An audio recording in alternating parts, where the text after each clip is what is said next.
I'm disappointed to find out that you are a bottom-tier woman, earning only $10,000 a year. I'm calling off the wedding." On the morning of my wedding, I received a call from a man claiming to be my fiancé. Huh? This should be a mistake. My husband-to-be is right here, drinking coffee in front of me. Besides, my salary is not $10,000 a year. It's $10,000 a month, you know. When I replied with this, the man on the phone was at a loss for words and hung up. I had an idea of who the man might be and immediately contacted someone. I am Heather, a 29-year-old novelist. After graduating from university, I got a job as an editor at a well-known publishing company. I felt like I was living my dream when I was able to get a job at a publishing company that published a series of a novel that I had been reading since high school. However, I resigned after only 3 years, and I'm now writing my novels as a freelancer. Since becoming a freelancer, I have been able to write novels at my own pace without worrying about office hours or quotas. I am satisfied with my life, having achieved my long-cherished dream of publishing my own novel. Although I struggled before my work took off, I now feel that leaving that company was a good decision. However, there are complex and bitter reasons why I quit my job at the publishing company. There was this slightly troublesome male employee named Brand. "Hey, Heather, I was wondering, do you have a boyfriend?" I still remember it vividly when he talked to me for the first time. No, I don't. "How about me as a potential boyfriend for you? Want to exchange contact information and go out for a meal after work?" I felt annoyed by his persistent and overly familiar attitude. I'm sorry, but I'm at work right now. Despite my gentle refusal, Brandt continued to insist on asking me out. "All right, then see you after work." I thought Brandt was a troublesome guy, but since we only saw each other at work, I thought he was just teasing me. "You look nice as always, Heather." His teasing remark was evidence that I wasn't his main target. I thought there was no real harm in his behavior and believed it was just a joke, so I let it go. One day, after work, I opened the door to the company's entrance and found Brandt standing there. "Hey, Heather, good work today." Oh, thank you." As I tried to walk away quickly, Brandt blocked my path and started talking to me. "Hey, Heather, how do you come to work?" As he spoke, he followed me. I drive." With only that answer, I hurried toward the company's parking lot. I thought he would give up once I got in my car and drove away, but he waved goodbye with a smile until I turned on the car's engine and drove off. However, the following day, and for a while after that, it was the same routine when I leave. This continued every day, and I became afraid to open the door to the exit on my way out of the building. Brandt's been stalking me, you know. I couldn't bear it any longer, so I consulted with my colleague Nicole, who I occasionally go drinking with outside work. Nicole replied, "What? Really? Has he ever followed you to your house or touched you?" "No, he hasn't. I drive and he rides a bike, so he doesn't follow me to my house." "What does he want?" "But it's okay to leave him alone since there is no actual harm done, right? If something happened, just talk with your boss, okay?" I felt a little revealed after hearing her say that. That's right. Brand and I work in the same department, so I can immediately consult with my supervisor as anything happens. Although I tried not to mind it, Brand's approach continued. But since there was no actual harm, I couldn't consult with my supervisor. I continued to bear this dilemma for about 2 years, and my patience had reached its limit. With my older sister, a freelance writer's recommendation, I quit my job decisively. I then studied to become a novelist and gradually began to receive work. I had reached the period where my dream of publishing a novel was about to come true. Then, after a long time, I received a call from my former colleague, Nicole. This call from her would later have a significant impact on my fate. "Hey, Heather, has anything changed recently?" I had no idea what she was talking about with such a sudden and incomprehensible question. "What do you mean by changed? Is everything okay?" "I mean, have you been followed by someone or anything like that recently?" As she talked, thoughts of Brent from back then crossed my mind. But since resigning, I haven't had any contact with him at all. "Are you talking about that guy, Brent?" "Yeah, kinda. Actually, things have been getting dangerous with him lately." "What do you mean?" According to Nicole, Brent was freaking out when I suddenly quit my job. "He's been asking around the office for a long time, trying to find out where you work now." "That's really creepy. Does he know what I do or where I am?" "I don't think so, but the fact that he's been asking around so persistently and making people uncomfortable has made me worry about you." It's been 3 years since I left the company. But when I heard that Brent was still trying to track me down, I couldn't help but feel a sense of unease creeping up my spine. I'm sorry, Heather. I thought I should tell you." And then I told her something because she seemed so worried. "Thank you, Nicole. I appreciate your thoughts. I'm okay though. My fiancé will protect me, so everything will be fine." "Wait, what? Fiancé? Are you getting married?" "Yeah. I was meaning to call you about the wedding, actually. Will you come to my wedding next month?" "Oh my God, yes, of course. This is exciting." "Oh, by the way, Heather, just to be safe," I was on the verge of freaking out after hearing about Brent, but I managed to shift my mood by telling her about the wedding. My fiancé Eli has been a childhood friend since we were little, and we lived near each other. We used to play together almost every day when we were in elementary school. We grew apart a little during adolescence, but we reunited at a class reunion and started to hang out again. After that, we grew closer and developed feelings for each other, eventually deciding to get married.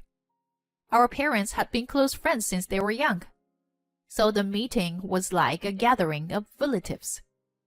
We completed the registration and moved into our new home. And before we knew it, the wedding day had arrived. "I'm nervous. How do I look?" "You look so handsome."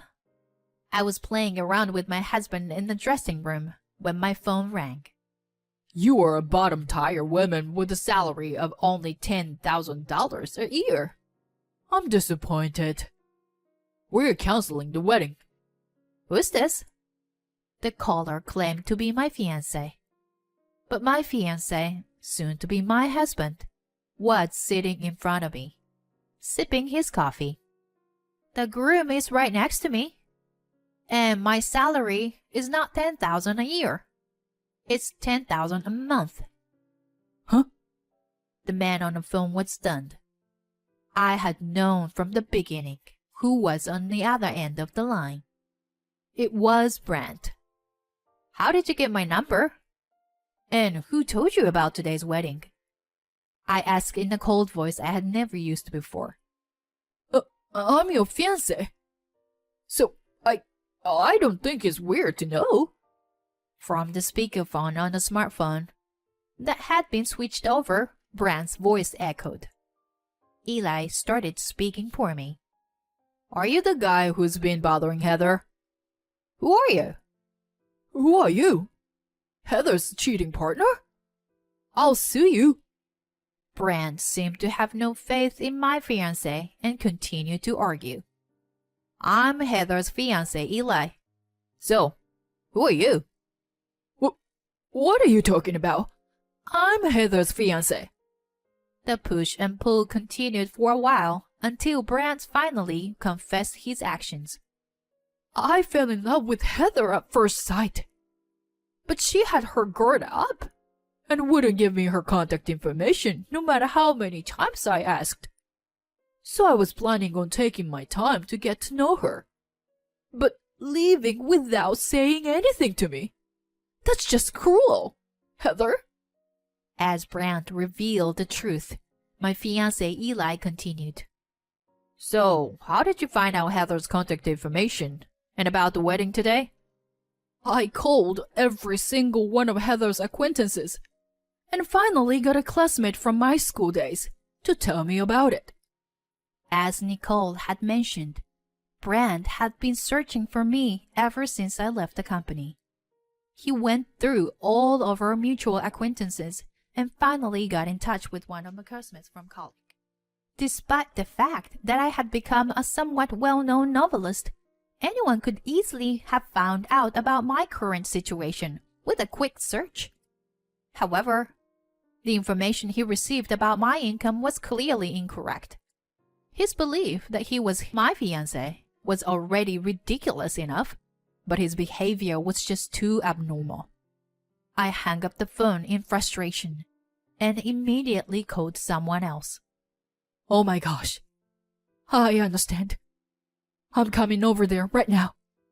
The person on the phone was Brand's mother. According to Nicole, Brand had also stalked a few female classmates during their student days. At the time, his parents had apparently sensed something was wrong, but nothing serious had happened. It seemed that his parents were well aware of his abnormal behavior and thought process. Why don't you just call Brand's parents if something happens? I'll get the contact information for Brand's parents from a friend next time. I never imagined that Nicole's action at that time would actually be helpful. Despite the creepy phone call from Brand, our wedding proceeded smoothly. Then, towards the end, we heard shouting from outside the church. There, Brand was standing. Brand, how many times do I have to tell you? You are an outsider. That's right, Brand. Don't mix up dreams and reality. Brand was struggling against a middle-aged couple and shouting. It's not a dream. My fiancé is here. In the midst of this chaos, my real fiancé muttered quietly to me. Really? You actually came? And when Brand noticed me, he shouted at me. Heather, clear up my parents' misunderstanding. I was angry, as this happened during the climax of our wedding ceremony. What are you saying? You are the one with the misunderstanding. I'm not your fiancé. I'm going to be happy with this man, I coldly retorted to Brand, then returned to the church with Eli. Heather, you were bothered by a troublesome person. You should have talked to me about it. I smiled worldly at my father's words. You should always consult those around you before something happens. My father scolded me with parental concern, and somehow the wedding ended without incident. After a while, I received a message, an apology from Brand's parents. I didn't really care about the apology, but I was worried about what had happened to Brand. If he continued to be left unwatched, he might cause trouble for someone else, just like he did with me. My anxiety grew, so I decided to meet with Brand's parents. Heather, I'm truly sorry for what our foolish son did to you. Please accept this as a token of our apology. Please.